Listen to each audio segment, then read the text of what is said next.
بسم اللہ الرحمن الرحیم۔ السلام علیکم ورحمۃ اللہ وبرکاتہ۔ معزز خواتین و حضرات، آج کا بہت ہی پیارا واقعہ حضرت ایوب علیہ السلام اور شیطان کا ہے۔ ویڈیو شروع کرنے سے پہلے اپنا پیار اور محبت دیتے ہوئے ہمارے چینل کو سبسکرائب کریں اور لائک کریں، شکریہ۔ حضرت ایوب علیہ السلام حضرت اسحاق علیہ السلام کے پوتے اور حضرت ابراہیم بن یوسف علیہ السلام کے داماد تھے۔ خدا تعالیٰ نے انہیں نبوت کے منصب پر فائز کیا اور اپنی لامحدود نعمتوں سے نوازا تھا۔ چنانچہ انہیں بہت سی بھیڑ بکریاں، سرسبز شاداب زمینیں اور باغات کی نعمتوں سے نوازا گیا۔ حضرت ایوب علیہ السلام خدا کی نعمتوں کا شکر اس طرح ادا کیا کرتے کہ ہمیشہ یتیم اور حاجت مند لوگ ان کے دسترخوان پر موجود ہوتے، اور وہ اپنے عزیز و اقارب سے محبت اور مہربانی سے پیش آتے تھے۔ شیطان کو اس وقت تک آسمانوں میں جانے کی اجازت تھی اور وہاں اس کا داخلہ ممنوع نہ ہوا تھا۔ اس نے دیکھا کہ خدا کی نعمتوں کا شکر ادا کرتے کرتے حضرت ایوب علیہ السلام کا مرتبہ بہت بلند ہو گیا، اور فرشتے بھی ان کو عزت و احترام کے ساتھ یاد کرتے ہیں، کیونکہ شیطان ہر وقت اس کوشش میں رہتا ہے کہ نیک بخت لوگوں کو بدنصیبی میں مبتلا کر دے اور ایماندار لوگوں کو خدا کے راستے میں بھٹکا دے۔ لہٰذا اس نے حضرت ایوب علیہ السلام کا مرتبہ گرانے اور انہیں بدبختی میں گرا دینے کا فیصلہ کیا۔ چنانچہ اس نے بارگاہ الہی میں عرض کیا، اے پروردگار، یہ تمام شکر گزاری جو ایوب علیہ السلام کی طرف سے دیکھنے میں آتی ہے، وہ ان بے حساب نعمتوں کی وجہ سے ہے جو تو نے انہیں بخشی ہیں۔ لیکن اگر تو یہ نعمتیں ان سے واپس لے لے اور انہیں مصیبتوں میں مبتلا کر دے تو اس کی صفات گزاری کا خاتمہ ہو جائے گا، اور پھر وہ ہرگز تیری کسی بھی نعمت کا شکر ادا نہیں کرے گا۔ بس اب تو مجھے اس کی بے حساب دولت پر اختیار دے دے، تاکہ یہ ثابت ہو جائے کہ میں جو کچھ کہہ رہا ہوں وہ درست ہے۔ خدا تو اپنے بندے کی تمام باتوں سے واقف ہے اور ان کی ظاہر باتوں کو بخوبی جانتا ہے۔ لہٰذا اسے حضرت ایوب علیہ السلام کی ثابت قدمی اور ایمان کی بختی دوسروں پر ظاہر کرنے کے لیے شیطان کی یہ بات منظور کر لی اور فرمایا، ہاں، میں ایوب علیہ السلام کا مال و دولت اور اولاد تیرے اختیار میں دیتا ہوں اور مجھے ان چیزوں پر مسلط کرتا ہوں اور تجھے ان چیزوں پر مسلط کرتا ہوں۔ تب شیطان زمین پر آیا اور اس نے حضرت ایوب علیہ السلام کا تمام مال و دولت تباہ و برباد کر دیا اور ان کے فرزندوں کو ہلاک کر دیا۔ جب حضرت ایوب علیہ السلام کو اپنے مال و دولت کی تباہی اور فرزندوں کی ہلاکت کی خبر ملی تو ان کی شکر گزاری میں اضافہ ہو گیا، اور انہوں نے پہلے سے بھی کچھ بڑھ کر حمد و ثنا کی۔ شیطان نے کہا، خدایا، اب تو مجھے حضرت ایوب علیہ السلام کی زرخیز زمینوں اور بے شمار مویشیوں پر بھی مسلط کر دے تاکہ اس کی بے صبری ظاہر ہو جائے۔ اس پر خدا نے حضرت ایوب علیہ السلام کی تمام زمینیں اور مال مویشی شیطان کے اختیار میں دے دیے، اور وہ سب کچھ اس کے ہاتھوں سے نیست نبوست ہو گیا۔ لیکن اس تباہی کی خبر سے حضرت ایوب علیہ السلام کے دل میں رتی بھر اعتراف اور پریشانی پیدا نہ ہوئی، بلکہ ان کی شکر گزاری میں کچھ اور اضافہ ہو گیا۔ جب شیطان نے اپنے آپ کو شکست ہوتا ہوا پایا، اس نے اپنا آخری حربہ آزمانے کے لیے خدا تعالیٰ سے درخواست کی کہ وہ حضرت ایوب علیہ السلام سے صحت اور تندرستی چھین لے اور انہیں بیماری میں مبتلا کر دے، تاکہ وہ بیماری کی تکلیف میں بے صبری کا مظاہرہ کرے اور ناشکری پن دکھائے۔ چنانچہ حضرت ایوب علیہ السلام بیمار ہو گئے، تاہم اس مصیبت کو بھی انہوں نے دوسری مصیبتوں کی طرح برداشت کر لیا۔ حضرت ایوب علیہ السلام کے فرزندے چھن گئے اور ناچاری اور بیماری نے انہیں گھیر رکھا تھا، اور دنیا پرست اور زاہد بن کے جو اصلی صورتحال سے بے خبر تھے، ان کا خیال تھا کہ حضرت ایوب علیہ السلام پر یہ تمام مصیبتیں ان کی گناہوں کی وجہ سے آئیں، اور وہ پروردگار عالم کے مقام پر ایک کرب سے دور ہو گئے، حتیٰ کہ اپنے اس خیال کے تحت انہوں نے حضرت ایوب علیہ السلام سے ملنا جلنا بھی چھوڑ دیا تھا۔ حضرت ایوب علیہ السلام ان حالات سے مجبور ہو کر شہر سے چلے گئے، ایک گوشے میں سکون اختیار کر لی، اور ایک انسان کی جو آخری حد تک ان کا وفادار رہا، ان کی حقدار بیوی تھی، جو تکلیف اٹھا کر اور لوگوں کے گھروں میں ملازمت کر کے ان کے لیے کھانے پینے کا سامان مہیا کرتی رہی۔ کئی سال اس طرح گزر گئے، جہاں تک کہ حضرت ایوب علیہ السلام کے صبر اور استقامت نے شیطان کو بے بس کر دیا۔ تب اس نے ایک آواز لگائی، اس کے تمام چیلے اس کے گرد جمع ہو گئے اور اس کی پریشانی کا سبب پوچھنے لگے۔ شیطان نے کہا، اس خدا کے بندے نے مجھے ہرا دیا اور مجھے خدا کے سامنے شرمندہ کر دیا۔ اب میں نے تم لوگوں کو اس لیے بلایا ہے کہ اس معاملے میں میری رہنمائی اور مدد کرو۔ انہوں نے کہا، تم وہ حربے کیوں نہیں استعمال کرتے جو تم گزشتہ امتوں کو گمراہ کرنے کے لیے استعمال کر رہے تھے؟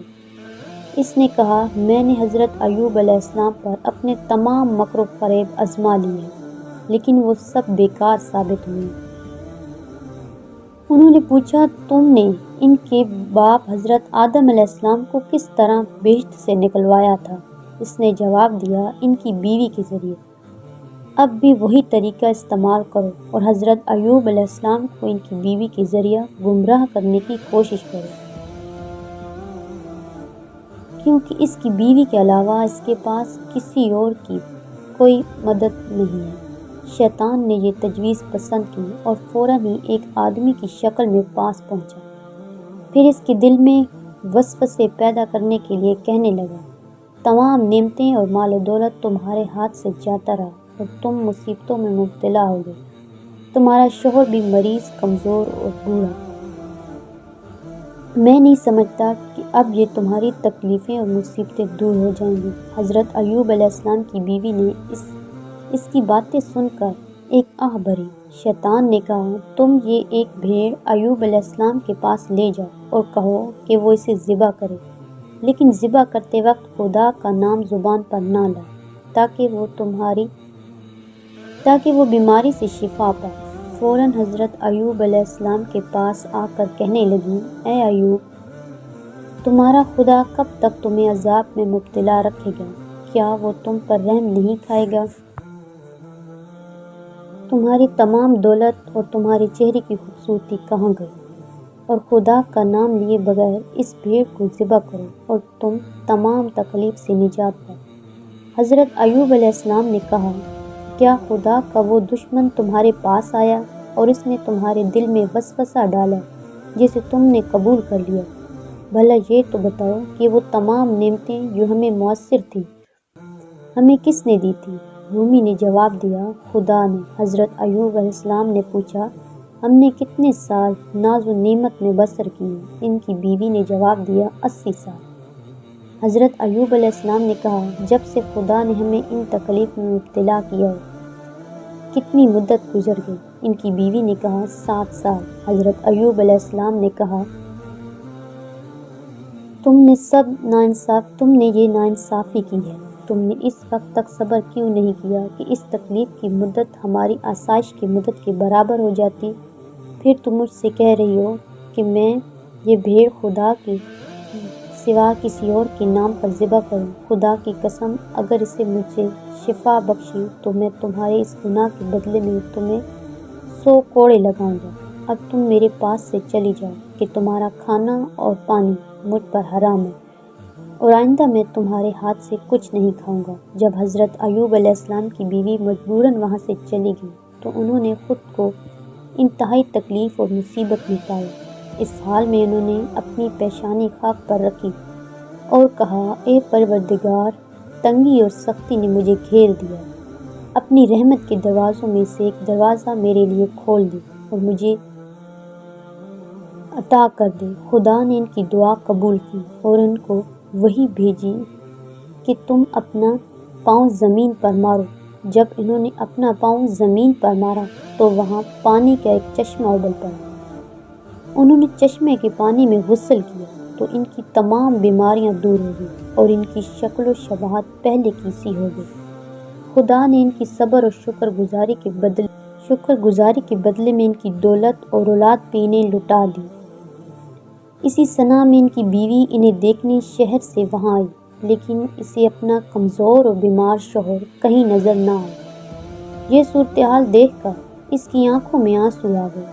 وہاں اس نے ایک خوبصورت مرد کو دیکھا جو بہترین لباس میں موجود تھا، لیکن وہ اسے پہچان نہ پایا۔ اس نے اس شخص سے اپنے شوہر کے بارے میں پوچھنا بھی چاہا، لیکن حیا کی وجہ سے نہ پوچھ سکی۔ حضرت ایوب علیہ السلام نے اسے مخاطب کرتے ہوئے کہا، اے عورت، تو یہاں کیا کرنے آئی ہے؟ اس نے جواب دیا، میں اپنے کمزور اور بیمار شوہر کو تلاش کر رہی ہوں جو اس بیابان میں پڑا رہتا تھا۔ نہ جانے اب وہ کہاں چلا گیا اور اس پر کیا آفت آ ٹوٹی ہے۔ حضرت ایوب علیہ السلام نے کہا، اگر تم اسے دیکھو تو پہچان لو گی۔ ان کی بیوی نے کہا، تندرستی اور خوشحالی کے زمانے میں وہ قریب قریب تمہارے جیسا ہی تھا۔ انہوں نے کہا، سنو، میں وہی ایوب ہوں کہ جسے تم شیطان کی پیروی کرنے کو کہہ رہی تھی۔ تم نے خدا کی اطاعت کی اور اسے گزارش کی کہ وہ سبھی پہلی نعمتیں مجھے لٹا دے۔ اس وقت حضرت ایوب علیہ السلام پر وحی آئی کہ تم نے اپنی بیوی کی سزا کے لیے اسے 100 کوڑے لگانے کی قسم کھائی تھی۔ بس اب تم 100 کوڑوں کا اکٹھا بنا کر آہستہ سے بیوی کے بدن پر مارو تاکہ تمہاری پسند بھی پوری ہو جائے اور تمہاری خدمت گزار بیوی کوئی تکلیف نہ اٹھائے، کیونکہ وہ پریشانی اور سختی کے زمانے میں تمہاری وفادار رہی ہے۔ اس میں شک نہیں کہ خدا نے حضرت ایوب علیہ السلام کے صبر کے بدلے میں تمام کھوئی ہوئی نعمتیں انہیں لٹا دیں، اور پھر ان میں اتنا ہی اضافہ بھی کر دیا تاکہ یہ واقعہ روشن ضمیر اور عقل مند لوگوں کے لیے یادگار رہے، اور جب کبھی وہ مصائب اور مشکلات میں مبتلا ہوں تو صبر سے کام لیں اور خدا ہی سے نجات طلب کریں۔ اللہ تعالیٰ مجھے اور آپ تمام سننے والوں کو نیک کام کرنے کی توفیق عطا فرمائے۔ آمین ثم آمین۔